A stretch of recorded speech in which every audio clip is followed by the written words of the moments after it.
Our TWiT News special comes to you from TWiT's LastPass Studios. Securing every access point in your company doesn't have to be a challenge.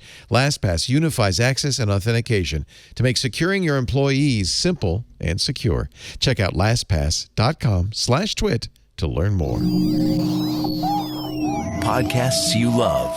From people you trust. This is TWiT. This is TWiT News Special number 353 from Monday, April 27th, 2020. DJI, up your game. This TWiT News Special is brought to you by LastPass. LastPass manages every entry point to your business, so you can mitigate risk whether you're working in the office or remotely. No matter where your employees are, LastPass helps you keep peace of mind. Visit LastPass.com/TWiT to find out how they can help you. Welcome to our TWiT Live News.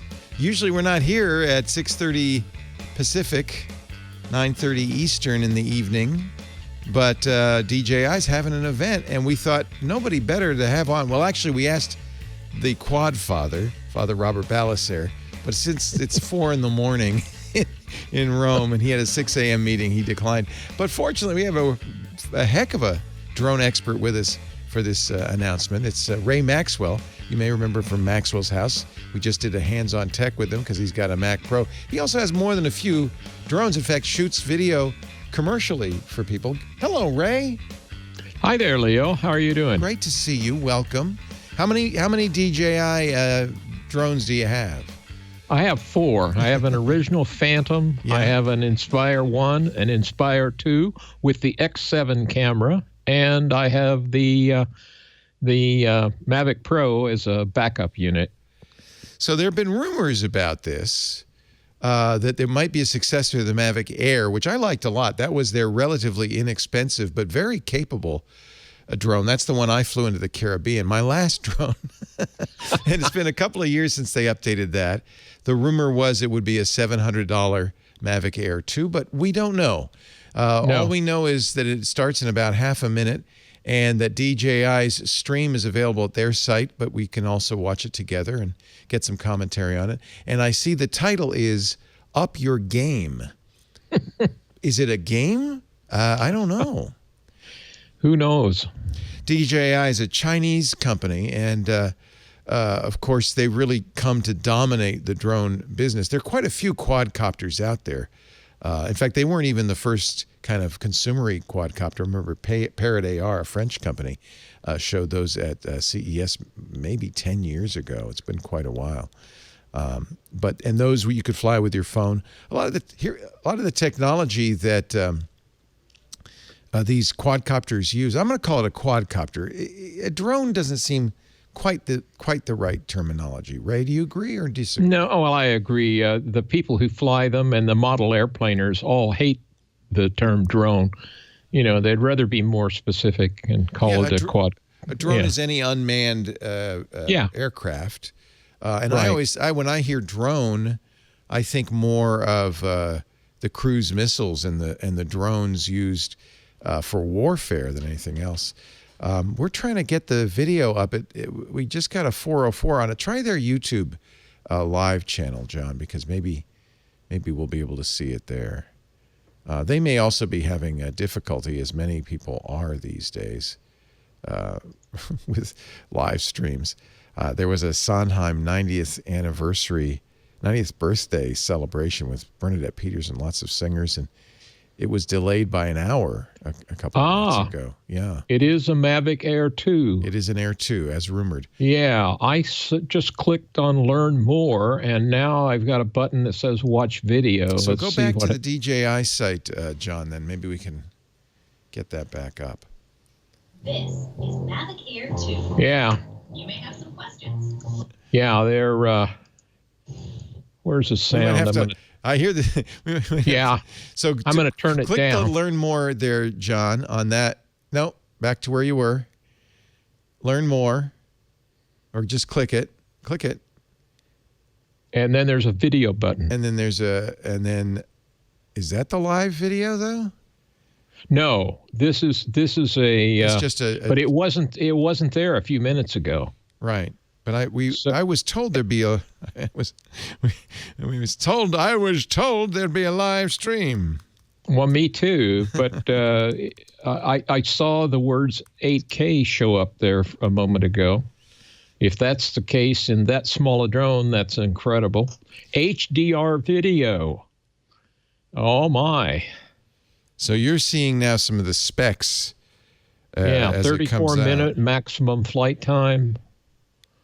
I don't see anything live going on right now. I'm on the DJI YouTube page. I didn't find anything live either. Yeah.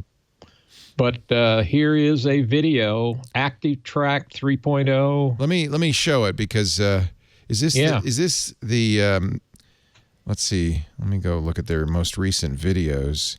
This is the Mavic Air 2. I'll play this. There it is. That's it.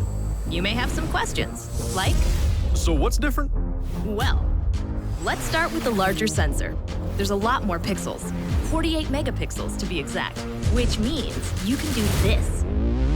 And then shoot a hyperlapse in 8K. So let me pause it a little bit while we're watching it and get your commentary as we go through this, Ray, because that may be all we've got. It may be that they aren't doing a live event. They just released it all. So 48 megapixels for stills, that's pretty high quality. That's extremely high quality. You know, you're now up with the Canon 5D Mark IV, 30 megapixels. Right. And keep in mind that 2 or 3 years ago, DJI bought out Hasselblad, a little camera manufacturer. Yeah. Okay. Mostly known for their medium format cameras. And that's correct. But now we're seeing Hasselblad technology appear in the drones, in DJI drones. I'm also seeing 8K and hyperlapse. Hyperlapse is what's the more normal term for it? Not slow-mo, it's speeded up. It's a stop action or stop motion. It says 8K hyperlapse can only be used in free and waypoint modes. What? Yeah, it's time-lapse, that's the word. Hyperlapse is the name that Facebook came up with, or was it Microsoft? Maybe it was Microsoft came up with, and they released a program called Hyperlapse. So let's watch a little With bit more. Smart Photo, every shot is a masterpiece. High dynamic range is pretty exciting. John, you want to pull up my video real quick? There we go. Yeah, but photos aren't really my thing. Don't worry, we've got you covered. It also does 4K 60p video. You can also So when they say 8K, that's not 8K video. That's 8K hyperlapse and 8K stills. Still, 4K and notice, 60p is quite good. Yeah, notice that they said that it was it's their pre-programmed mode, waypoint and stuff. Sounds to me like what they're doing is they're having it fly a certain path, and it's going click, click, click, click, click, and then it's putting together Stitching a it video. together, yeah. Yeah. What is the highest quality? You have a high-end quadcopter that you use for cinema and shots. Well, what quality is that? That's the X7 camera from DJI, and it is 6K video. Okay. So I shoot in 6K, and then when I edit, I bring it down to 4K. So it gives me some room as well. And it makes sense. They're not going to compete with their highest end product. The rumor is this will be $799. Let's see. Yeah. Watch some more of this video, John. things down. Wait. John, watch some more of this video. There we go. And 240 yes, frames there's per second. HDR video. How's the flight time? It's fantastic. You're looking at up to 34 minutes in the air, a new record for the Mavic series. How is that compared to, the Mavic Air was maybe 15 minutes, was half that probably. No, it was over 20. Okay. I can't remember the exact number, but it I never got more than a few minutes. Well, they always said X number of minutes max. Right. They always covered their backsides on that. Right. Let's see a little bit more. It looks like in her hands is a controller using an iPhone or a smartphone. Right. And that's not anything new. In fact, I used to use an iPad, but they also had standalone controllers. Yes. 2.0, so you can fly longer and... Okay, well, wait a minute. Let's go back and look at that. So it looks like they can transmit 10 kilometers and full high def over 10 kilometers. That's remarkable. Which is ridiculous because you're breaking every law and nobody can see 10 kilometers. You're supposed to you're keep supposed it in to sight. be line of sight. Yeah, you know? yeah. So absurd. Okay, but it could if you had to. It could. Longer and see clearer. What if I'm not a great pilot? I'm not. That's where Focus Track comes in, so you can fly like a pro. This was one of the things about the Mavic, the original Mavic Air, that I really liked was it had so much intelligence that in theory I couldn't crash it. I found a way, but in theory, and I practiced a lot, and I really did. It had homing, it had GPS. You could say come back to where you launched from. It was pretty good at stabilizing in high winds and other adverse conditions. It had collision detection. I can't remember if it was on all the way around 360-degree collision detection. I think it was only in front, right? Don't ever fly backwards. Yeah, okay. When you back it up, I know from experience you can hit something and crash it. It's easy enough. All right. Yeah. And but now flying forward and it covered above it and in front of it. It was pretty good, although I tried to stay away from any trees and things like that. What is POI 3.0? I see that now on the video. Point of interest. So you can set points of interest and it will go to them? It will circle them and keep them in view automatically. That's cool. Yeah. And then tracking, which is awesome as well. If you're, and I always wanted to do this. The reason I lost my Mavic Air 1 on a boat is I was trying to track the catamaran as we sailed, but it hit a guy line and came down. But tracking, in theory, is a great idea. As you're bicycling or running or sailing, you can have it actively track the point. What I always found unique in their technology, I mean, was that when you draw a little box on your monitor around what you want to track, and it identifies it. It'll say bicycle. Yeah. It'll say person. Yeah. You know, it car. You know, and then it will hold the camera on that. Now there's two modes. You can have it fly the drone and hold the camera on the object, or you can have it hold the camera on the object and you fly the drone and the camera will stay locked on it. Now, in the case of the Mavic, you could only do that. It had to turn the machine to do that. In the case of the Inspire 2 and Inspire 1, the Inspire 2, it'll turn nothing but the camera. So in other words, you fly the drone in any direction, point it any way you want it. The camera pivots. And the camera's hanging below it, and it can go 360. That's very cool. So it can stay on something no matter what you do. That's very cool. Yeah. Okay, this is Active Track 3.0. Let's keep playing the video. This is all we've got. I guess they're not doing a live stream. Here's the best part. Automatic obstacle avoidance. Okay, but what do I do with all these? I'm counting on that. Here's an idea. Use the DJI Fly app to edit and share your moments with just a tap. So, what's different? No one serious is going to do that. Oh, it folds up nicely like the original Mavic Air. Lot. All right. Up your game. That's the slogan. And we had hoped that to be a live stream. They have put out a lot of information. I mean, that's the good news if you go to the DJI website. Have you been perusing that, Ray, and looking for features? Earlier, yes, but nothing was there until this very, right. I just stumbled on this video, as we. 1.5 inch sensor. That's a pretty small sensor. Even my point and shoot Sony has a 1 inch sensor. So 1/2 inch is a fairly small image sensor. And that, you can say 48 megapixels, but 48 megapixels and 1/2 inch, it's not super quality. This is not going to compete with their high end. No, you're down to the point where your pixel size is approaching a wavelength of light. Yeah. And you run into no dynamic range, no you're down, you're on the edge of what physics and your lens resolution. When you're near a wavelength of light, you can't, unless you illuminate your subject matter with gamma rays or something shorter wavelength. And most subjects object to gamma rays for some reason. One reason that this whole category exists, I think you can thank the iPhone for it, because a lot of the technology in these things comes from, and initially the iPhone and now smartphones in general. China built up this huge capacity to make inexpensive accelerometers and lenses and all of the things that made quadcopters possible. And so DJI very much benefits from that economy of scale. And so in some ways, you know, when I look at a half-inch image sensor, that's bigger than a smartphone.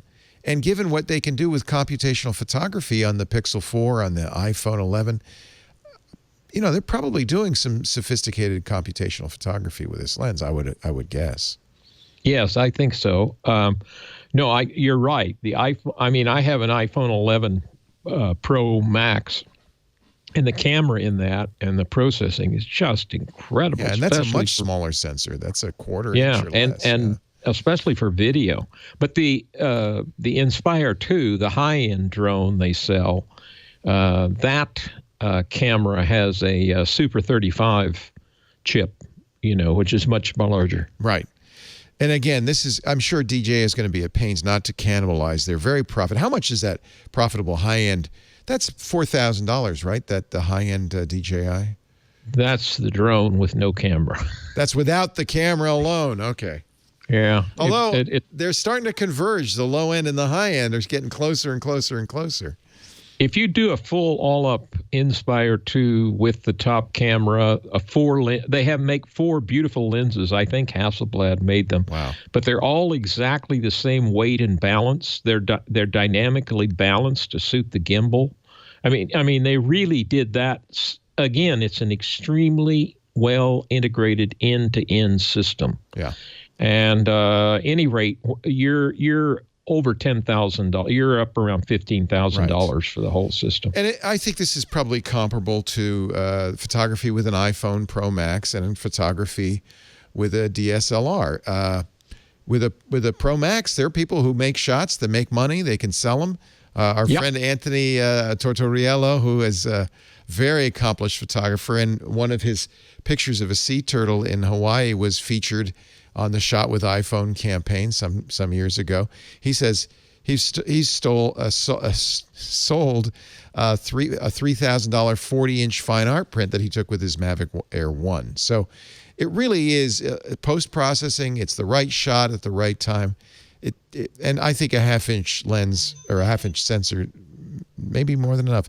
They're claiming 34-minute max flight time, 240-minute max remote controller battery life. I love it that they've got this DJI Mavic Air 2 over water, because that's where mine is. Well, mine's underwater. Fly smarter and safer, APAS 3.0 obstacle avoidance, OcuSync 2.0 10-kilometer 1080p 30 frame per second video transmission. I think, you know, I bet you there is more of a market now for quadcopter photography because of quarantine than there was before. I'm seeing a lot of beautiful photography of empty streets in major cities, things like that. So let's now that we've seen some of the specs, and it looks a little bit like the original Mavic Air. It's got the same kind of folding design. Looks like it's about the same size.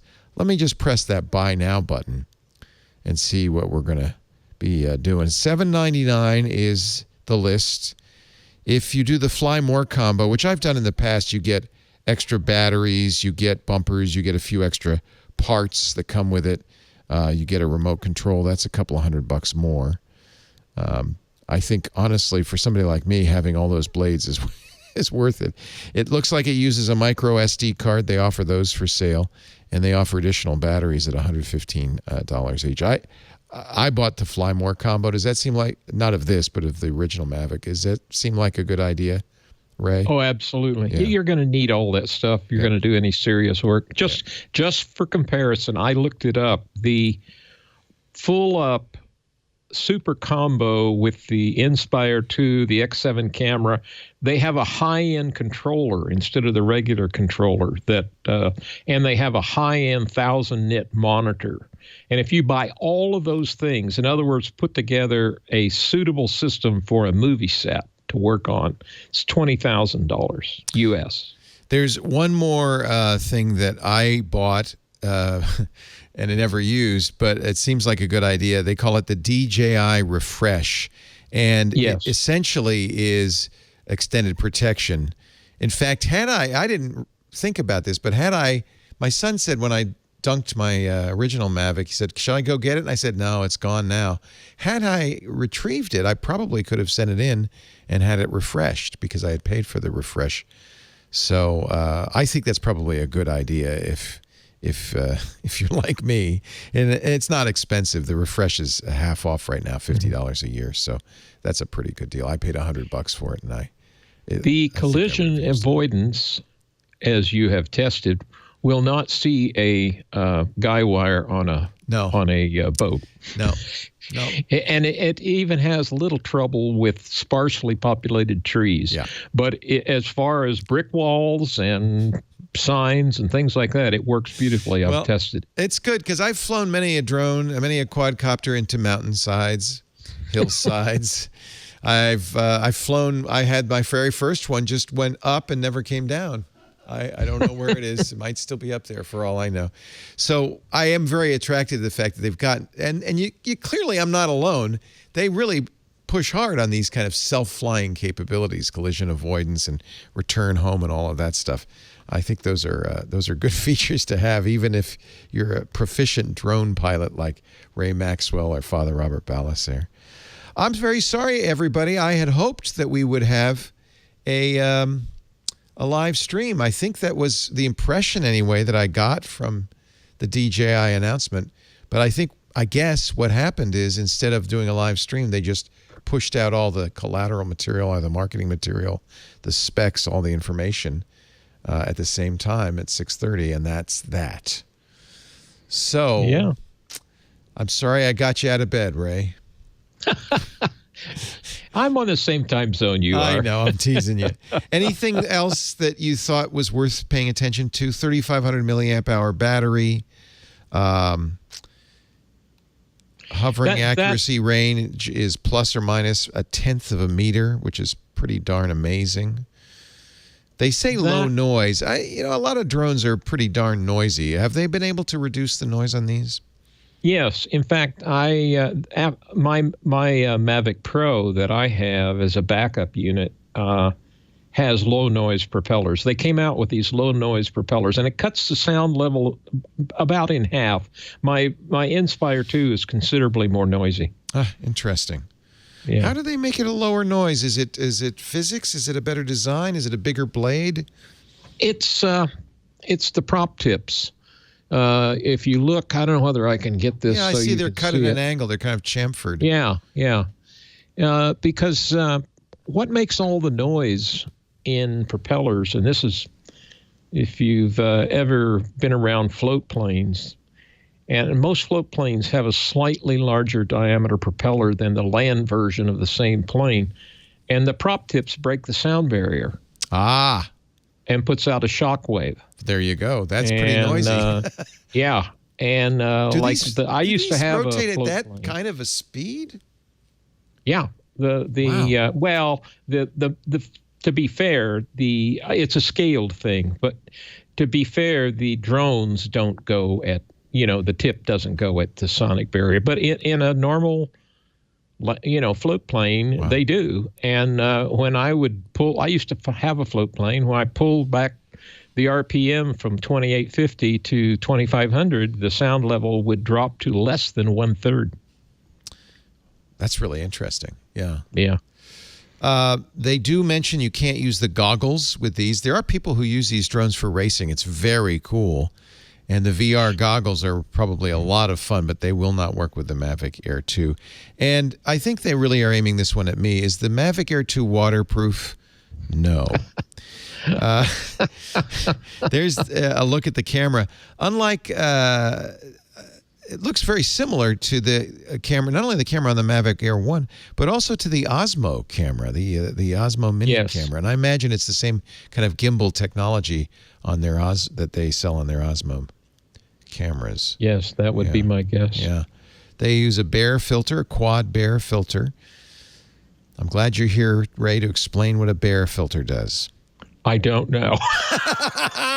Oh man, if you don't know, I do know that you can. It has something to do with moire because I know that they removed the Bayer filter on the A7R. Are you saying Bayer? Yeah, like Bayer aspirin. Oh yeah. No, that's referring to the Bayer pattern of the red, green, and blue pixels. There are, for each.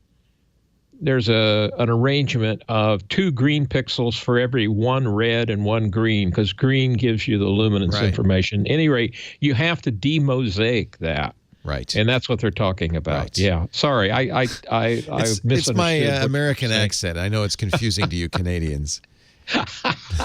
I'm a Missouri hillbilly. Oh, that's right. You're from Missouri. That's right. The quad Bayer filter also contributes to stunning high-resolution images, they say. Yeah. That's demosaicing the Bayer pattern of the RGB. Interesting. It looks like they offer a flat color profile they call D-Cine-like. I don't know if that's like the S-Log that you can get on some of the higher-end video cameras. Yeah, I'm sure that's what it is. That it's a log. To give you a slightly more dynamic range. You apply a lookup table to it to make it look to the human eye normal, but it gives you a broader range of colors and detail. Right, higher dynamic range. Right. H.265, I think that's a good choice on the video codec. That's the new high-efficiency video codec. Manual settings on the camera. Smart Photo, they say. That's a feature that integrates HDR, hyperlight, and scene recognition. So I guess that you probably... Do you shoot in auto when you use these, or do you prefer to set the settings yourself? No, I shoot entirely... Well, again, I do most of my work with the Inspire 2, which lets me shoot in ProRes. That's a real camera. Yeah, that lets me shoot in ProRes RAW. Right. So I'm shooting in RAW, and I manually control everything. Right. And But for doofuses like me, having automation is a really nice thing on these cameras. I'm having enough trouble keeping the thing from crashing into trees.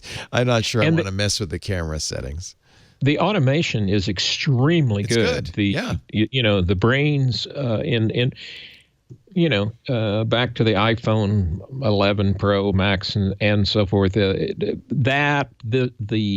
cameras in these drones, they're incredible at getting the color temperature right, the exposure right, et cetera. Very, very good automation. We've already sold 2 of them. This is not, we are not trying to raise money for public broadcasting or anything. But Anthony, A Tortoloha in our chat room, Anthony Tortoriello, has already bought one, even though he bought a $3,000 quadcopter just a couple of months ago.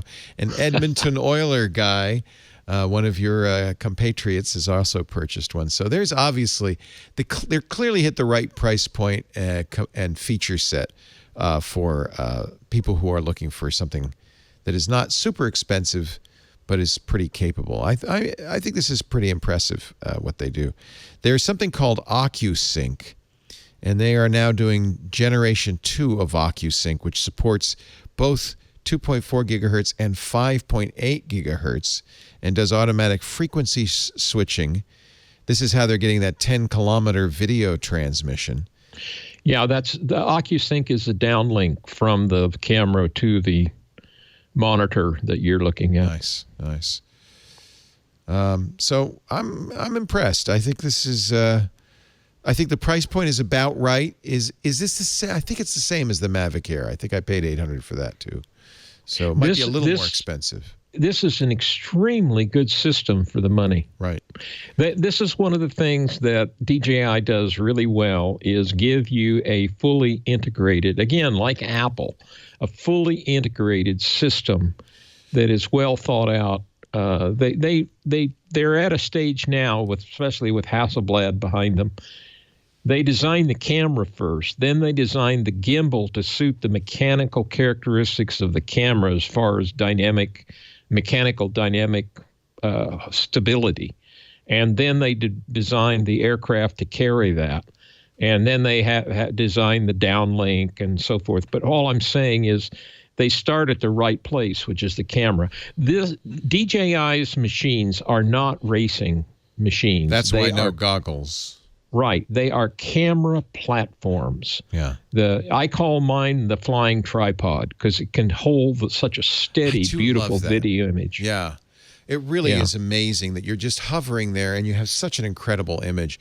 The other thing I think is very interesting, and I don't remember who had this insight, but I remember somebody saying, actually, I think it was David Pogue who said this. One of the reasons we love drones is because it gives us a perspective on our life, our town, where we are, that we very rarely see. You're a pilot, you're a glider pilot, so you probably do get to see a little bit of this, bird's eye view. But even then, you're much higher up. These things are only 100 feet up, 50 feet up. And so that unique perspective, I think it's fascinating to us. It's beautiful.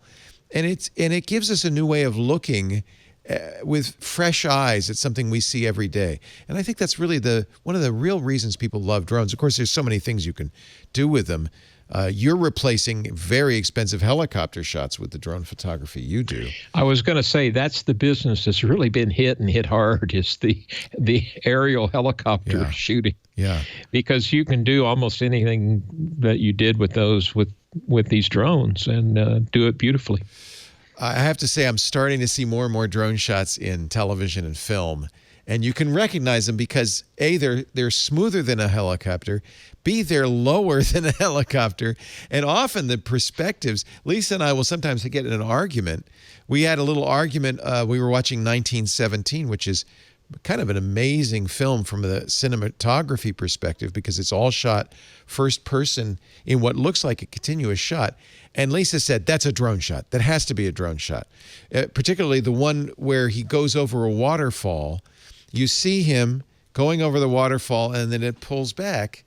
And of course it is a drone shot. I can't think of any other way you could shoot that unless you had a very, very big crane, and certainly they did have quite a few very big cranes. I want to take a little break to thank our sponsor, and when I come back, Ray, I want to talk about the legality, where you can use these, where you can't use them, what you need to know if you're looking at this and saying, boy, $800, that might be kind of a fun thing to have while I'm in quarantine. But let's do that when we come back in just a second. We want to thank very heartily our friends at LastPass. Not only are we in the LastPass studios here at TWiT, but we also use LastPass. I've used LastPass for 10 years. Personally, we've used it at TWiT for several years. In fact, we started using it at TWiT because we had an engineer who made a public web page with all the passwords so he wouldn't forget them. And we realized, every business is a little bit at risk if employees don't follow good procedure. And now you've got employees who are working from home. There's even less oversight. LastPass is ready, though, to help you with your remote workforce. They can easily transition you from in-office to in-home. Your IT team will still be the gatekeeper, and that's really important. I think probably if you're an IT person, you see all these people going out, laptops, desktops, home internet, and it must give you just the willies to think about the malware, the spear phishing attacks, the things that are they're there at home, not in the safe cocoon of your office. Well, LastPass lets IT remain in control over which employees are accessing which resources, and it doesn't matter where they're working. You'll get unified visibility over access, over authentication. The single sign-on is still a big part of this SSO.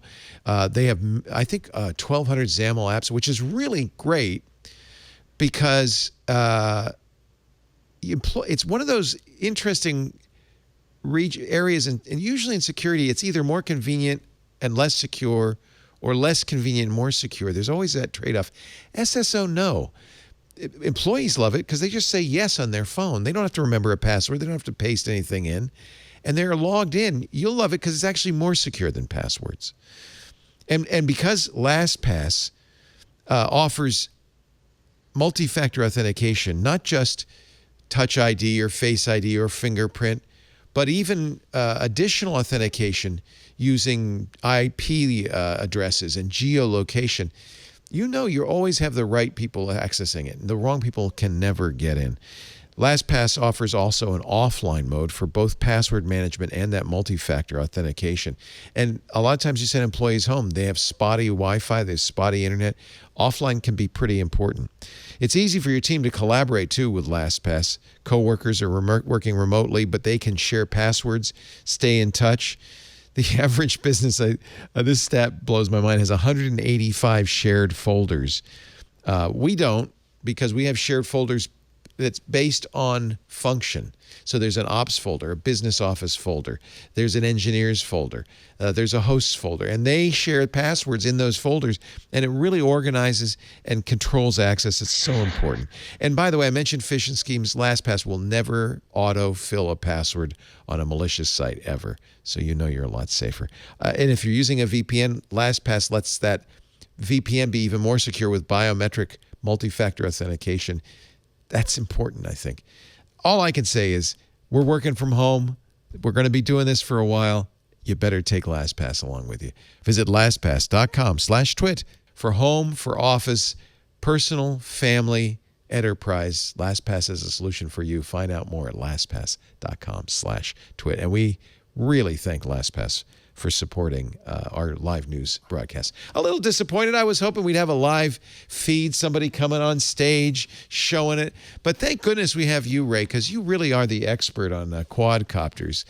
I know that probably Canadian regulations are different than U.S. regulations, but I do know there has been a lot more regulation. I know when I got my Mavic Air, the first one, I had to register it with the FAA. I put a registration number on it so that if they shoot it down, if it's doing something inappropriate, if they grab it, they can trace it back to me. And I think that's pretty important. It also has geofencing built in that keeps me from flying it near airports and other places that would be hazardous.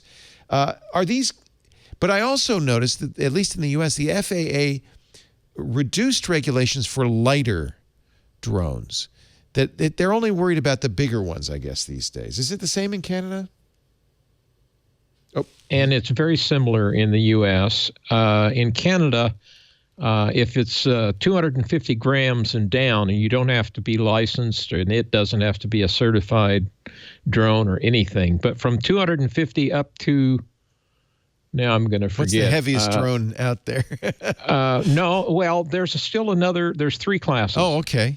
Yeah, and so I'm in the middle class. I can't remember now. So there's recreational. It's up to about 25 or 30 pounds, okay? Okay. So That's there's pretty these heavy. little Wow. mini drones you can fly in your living room, and so forth. And those don't have to be licensed. By the way, you can fly any drone indoors. No license, no nothing. That's fine. They just don't want you interfering in airspace. Yeah. Okay. So in Canada now, if you fly anything above 250 grams, you have to be licensed. Interesting. And your drone has to be certified for different kinds of flight.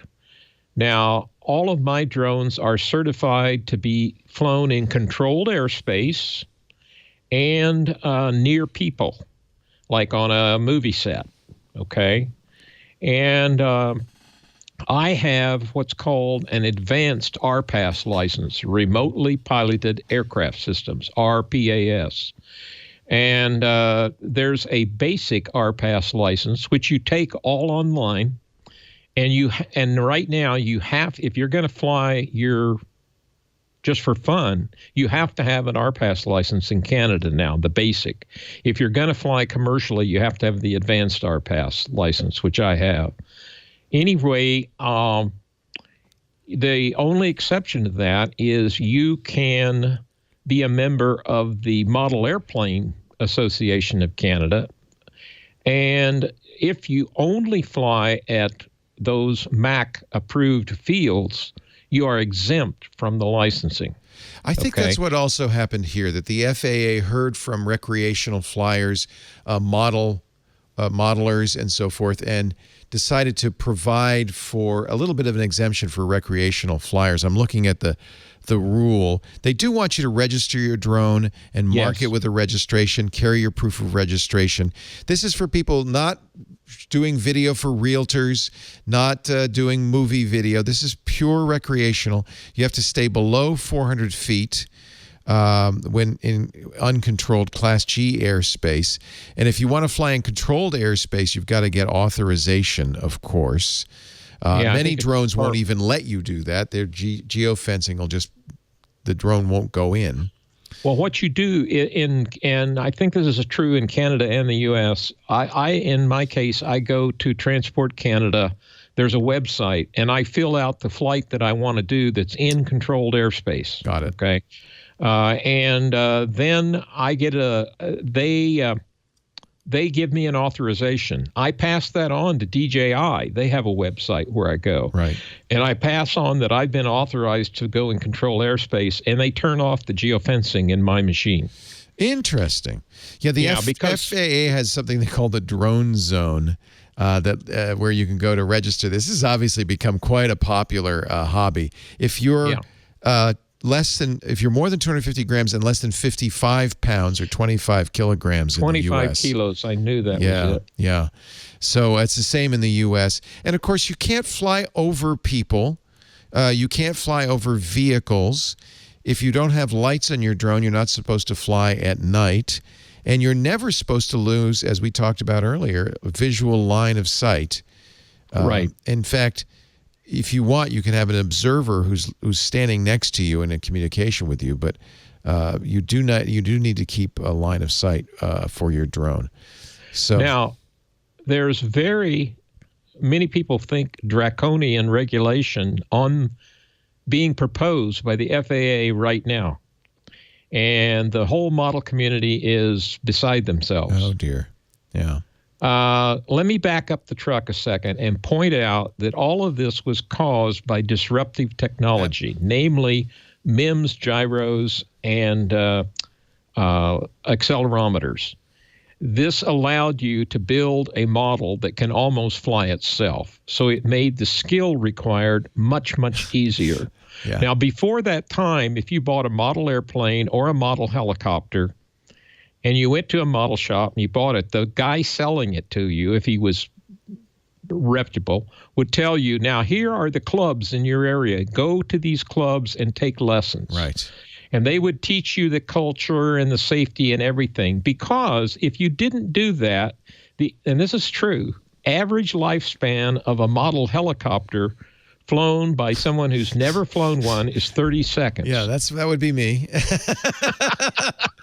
Well, and they also, until these self-flying, semi-autonomous drones came along, you didn't hear about disrupting air traffic.